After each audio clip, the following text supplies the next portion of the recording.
Bir bolya şeytanın vesvesesi. Bir bolya şeytanın vesvesesine sebep bolmaklık. Nezre bolya Peygamberimiz bir taptıya etikaf tutuydu diye. Adam şondan o taraftan Safiye binti Huyey Peygamber sallallahu biri Peygamber'in mülakatına gittir. O akşam ara Peygamber'in yola salıp uğradı diye. Yola salıp uğrandı anadam ökleyen sahabe gelip Peygamber onlar beri kimdi? Beri kim? Ne mi? Onun üstünde celbap adam. Yüzdeki örtügülü. Tanıyıp bırakta kimliğini. Onun için Safiye binti Huyey. Men rena anamsı deydi Peygamber. Onu ya Resulallah biz sana betkümen bolmaz. Onu Peygamber böyle dedi diye. Aynı şey gan emmanı yürüyüş yalak. Şeytanla şöyle bilirdi ödünü. Gan bilen hemra edip adam vesvese etdi. Şu hadis bize ne hemen belirtiyor biliyor musun? Tehlike yerden kaçmalı. Vakti bir yer oluyor, bana sana töhmet gelecek. Seni adamın aydıptır o da falan hanavadan men bolup yaşını töyeme akşılan. Doğru adamla değiştiler. Sen barmalı yaşatak. Tanrı'nın da şey. Eğer şu doğru yerde bolsa, sana barma dediysen barmaya icadan yok. Meğer enatağından sen kaytarıp bilmeye. Sen enatağına her ayda bir barmakla icadan var. O şayden bir haftada olsun, oradan sonra yardıma çöna. Bayat adamın icazı vermez sana. Ya bir aydan ya bir haftadan inşallah nikirtimi gödekleri. Başta doğan kardeşine bir yıldan icazı bir salamlaşmaklığa. Bir yıldan beri sana iyi verecek ise başarıya. Bir aydan beri ya bir haftadan başarı iyi verecek ise sana başarıya. Şimdi buna işi yaxşı bu beyttir inatı yok. Yani sen adamın anlaptır aga falanın hanımadası doğur de. Doğru hanımadı de. Sen şuna barmalı bayat stadı mutlaka olmalı. Tanrı'nın da şey. Adamın diyen etmeli. Haçan şeriat uğruna bolsa. İslam'a ters bilmese bayat şunun diyen etmeli. O biz erkeklerin de boyuna şey dahi.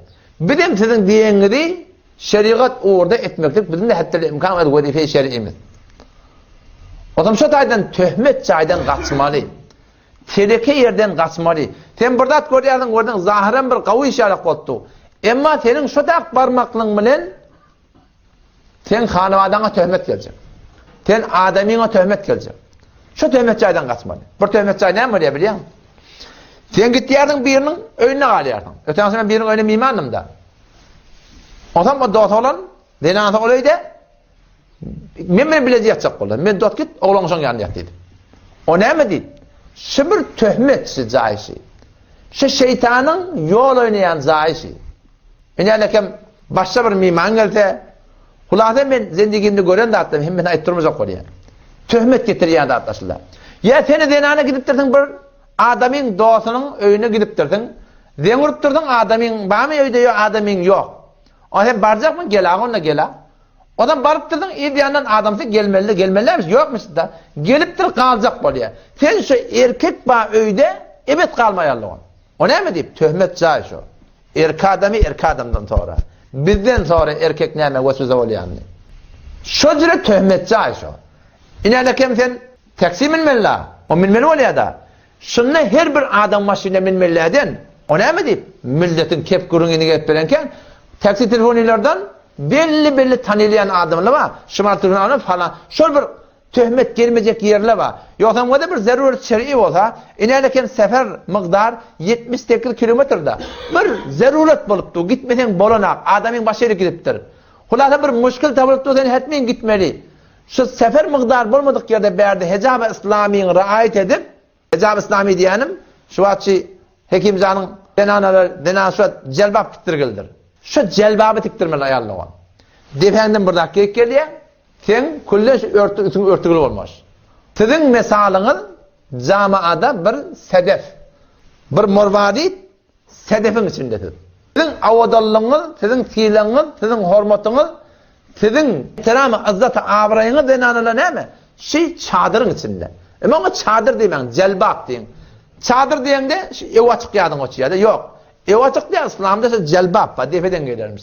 O da Peygamber'in denanı diyen o da tanıyman olsa ne? Celbabı var. Yüzü örtüldü kimliğin bilen. O bir de teatr falan da attı. Avut Türkmen'in ağına bağda atmışlar. Çerşev dedi, başatar dedi. Bir de bağmış Müslüman da oğlum. Bir de ellenmektir. Birisini yamaçlardan zahine getirmeli. Ayet 50 Sure-i Ahzab. Ya eyyuhen nebi ey Peygamber. Kul li ezvacike öddenanılan ait. Ve benatike ödqiyillan ait. Ve nisa'il mu'minin imanlı adamlan renanlarında ait. Ne mani? Yudnine aleyhinne min celabibihin. Şu öz celbaplarından çadır diye ayttık şu. Öz celbaplarından yüzlerini bir madar örtürle. Kur'an işte hükmedipti o. Yani o da sahabeler ol çadır giyip vermiş sahabiyatla. Peygamber'in denanaları, sahabelerin denanaları ol çadır giyip verilmiştikler. Ondan Kur'an gelip hükmediptir, çadır beni yüzünüzü örtün. Bir göz görmeli icazı var. Bu adı evine perde diyerler, iki gözle görmeli beter kavi. Ondan şu Kur'an'la şu Allah'ın hükmü şey. Çadıra bir olmalı, o çadırın üstünden yüzünüzü örtülü olmalı.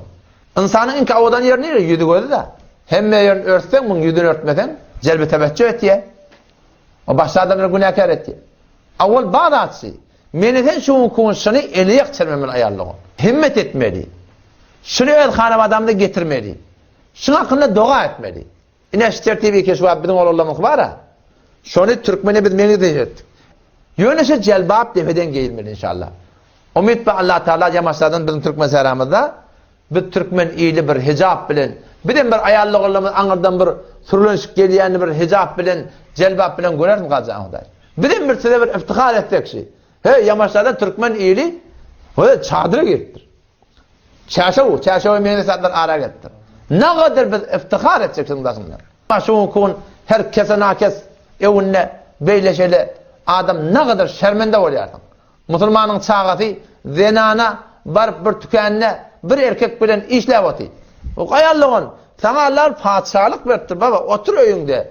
Biz sizin gulamınız. Harcınız bizim boyunuzda, borcunuz bizim boyunuzda, çargıdınız bizim boyunuzda, nuşavanı da bizim boyunuzda, maşin krengi de bizim boyunuzda. Hem medadınız, bak öğüt almanı da bizim boyunuzda. Siz ne edip bir yanınız ödünüz kötep?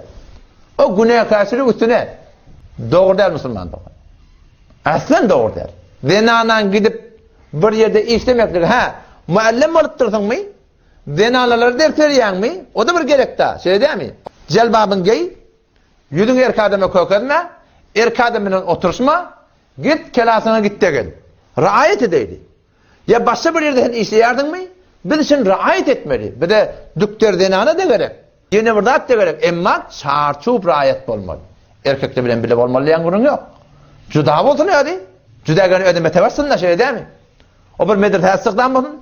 Ki şu tadı falan denanalı olsun. Denanalı olmadı da öde oturup dursun. Ödeline ki kelası ödeline. Şu tadı Müslüman'dan raayet olmalı. Adı Kur'an'ın hükmü şey. Ayet 50 Sure-i Ahzab'da oku. Ve izâ se'eltumuhunne metâ'a.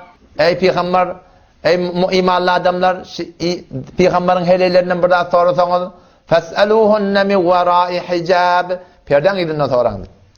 Zalikum atharu li kulubikum. Aranızda perde olsa, şu sizin yüreğinizde arasarak. Yüreği yaradan Allah ne mi diye biliyor musun? Şıkav diye size. Ama Müslüman bugün Kur'an'ın haberi yok, men yüreğim arasında diye. Yüreği yaradan Allah arasında diye. Ama bugünkü yürekli Müslüman ne mi diye? Allah'ın hükmünü defeler, men yüreğim arasında diye. Kiminki anılmışlardı. O da Müslüman doğalım. İnşallah Teala gayret edeyli, Allah'tan tevfik dileyli. Allah Teala dünyanı İslam'a verecek demektir. Dünyanı İslam'ken ama dini, diyaneti, hidayeti, kıyameti, cenneti Allah'ın İslam'a verecek demektir. Yani halisan istemeli. Allah yalvarmalı.